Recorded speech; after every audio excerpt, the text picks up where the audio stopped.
राम राम सभी को, कैसे आप सभी आए हो? सभी अच्छे होंगे और प्रिपरेशन बहुत अच्छी चल रही होगी। आई थिंक मतलब जिन्होंने एसबीआई क्लर्क मेंस दिया है उसमें से मतलब 90% स्टूडेंट उसी का वेट करेंगे एसबीआई क्लर्क मेंस का रिजल्ट कब तक आएगा। और 10% इसलिए क्योंकि बहुत सारे स्टूडेंट को ये होता है कि मतलब मेरे तो अटैम्प्ट ही कम है तो मेरा सिलेक्शन नहीं होगा।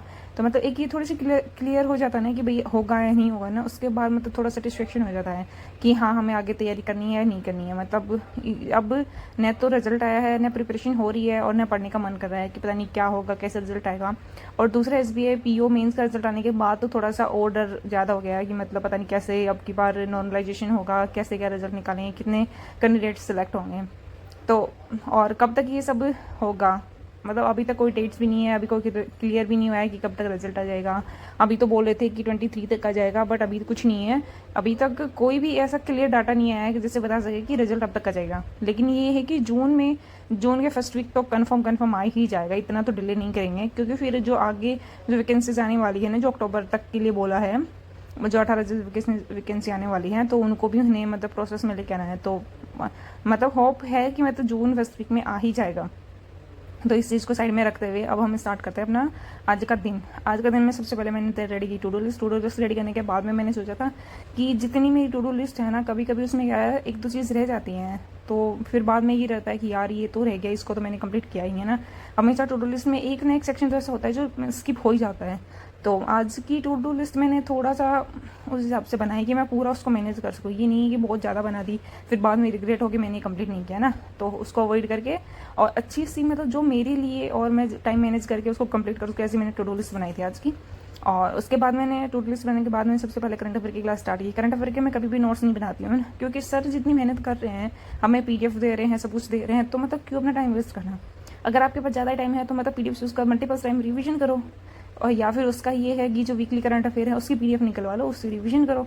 ये है कि नोट्स बनाए जा रहे हैं, सर बोल रहे हैं कि नोट्स की ज़रूरत नहीं है, अगर आप पीडीएफ से रीड कर सकते हो तो वहाँ से रीड करो।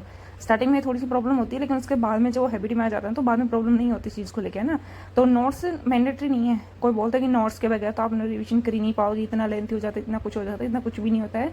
पीडीएफ से एक बार स्टार्टिंग में थोड़ा सा ही होता है कि यार कितना रीड करे, लेकिन बाद में जब हैबिट में आ जाती है वो चीज़ तो हम आराम से सब चीज़ कवर कर सकते हैं। इवन हमारा टाइम भी मतलब सेव हो जाता है चीज़ को लेकर। वो कंप्लीट करने के बाद में मैंने स्टार्ट की थी रीजनिंग की क्लास। रीजनिंग की जब मैं लास्ट वीक में बीमार हो गई थी तो उसकी मेरी काफ़ी सारी क्लासेस बची हुई थी, और कल सैटरडे था तो मैंने सोचा कि जितना भी मेरे पास टाइम है ना उसमें से मैं ज़्यादातर टाइम लगाऊँ रीजनिंग की क्लासेस देखने में।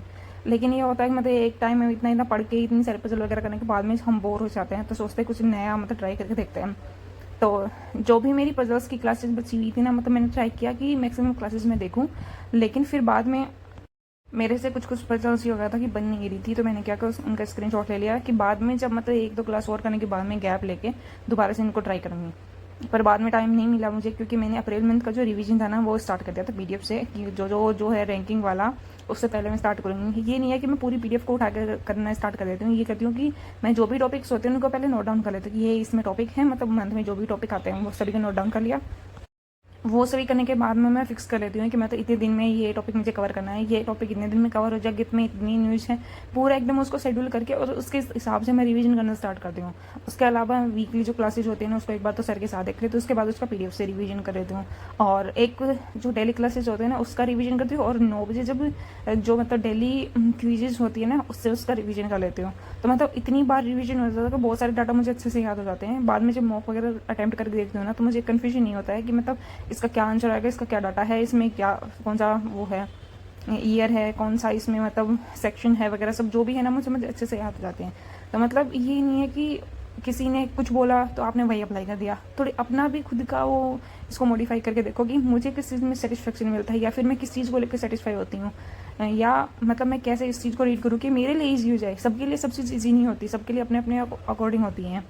तो जैसे आपको अच्छा लगे आप अच्छे से रीड कर सको। नोट्स मैं ये नहीं बोलती नोट्स मत बनाओ, बहुत सारे स्टूडेंट को होता है जो नोट्स के बगैर नहीं पढ़ पाते हैं, तो वो नोट्स बनाओ क्योंकि बाद में ये हो जाएगा कि बाद में टाइम नहीं बचेगा आपके पास नोट्स बनाने का। तो डेली डेली अपने नोट्स बनाते जाओ, उससे रिवीजन करते जाओ।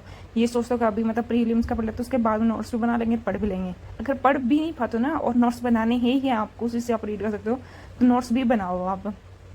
उसके बाद में ये होगा कि जब आप रिवीजन करोगे ना तो आपके नोट्स से आपको मतलब ये हो जाएगा कि थोड़ा क्लियरेंस मिल जाएगा कि मुझे क्या क्या रीड करना है। तो वो कंप्लीट करने के बाद मैंने अरुण सर की क्लास देखना स्टार्ट की थी, डीआई की क्लास। सैटरडे को सर डीआई कराते हैं, बाकी दिन करवाते हैं स्पीड में वाला सेक्शन और जो ऑटोमेटिक का सेक्शन होता है ना वो करवाते हैं।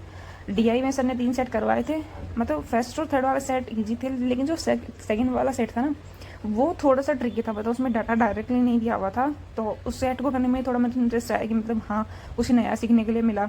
जो फर्स्ट और थर्ड वाली थी वो भी मतलब ऐसे कुछ ना कुछ सीखने को मिला, लेकिन जितना सेकंड वाली से सीखने के लिए मिला ना उतना उन दोनों में नहीं था।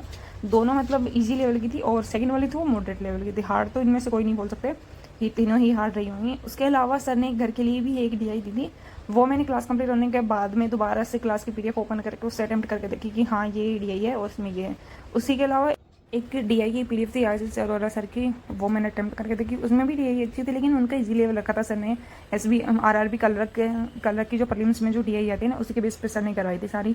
उसके अलावा आशीष सर मतलब वैसे भी क्लासेस करवाते हैं जिसमें मेंस की प्री की, अरुण सर भी कराते हैं, प्री की मेंस की सभी क्लासेस करवाते हैं। लेकिन ये दोनों में डिफरेंस ये है कि जिसका आपको समझ में आता है ना उसी से करो। दोनों टीचर्स बेस्ट है अपने आप में, जिससे भी आपको अच्छा लगता है उसी से आप पढ़ सकते हो। मैंने आशीष सर से भी पढ़ा है, अरुण सर से भी पढ़ा है, लेकिन आशीष सर फिर अकेडमी छोड़ के चले गए तो फिर मैंने अरुण सर का बैच ज्वाइन कर लिया था। तो वरना मैं पहले आशीष सर से ही पढ़ती थी। फिर ये था कि मतलब बार बार मैं अब ये ऑफिसर का सिलेक्ट करो, फिर अन अकेडमी का भी था मेरे पास, तो दोनों कर नहीं सकती थी मैं, तो इसीलिए मुझे अरुण सर का वो करना पड़ा। तो ऐसा रहा मेरा आज का दिन। वीडियो अच्छी लगी तो लाइक कमेंट और शेयर जरूर करना। Thank you so much.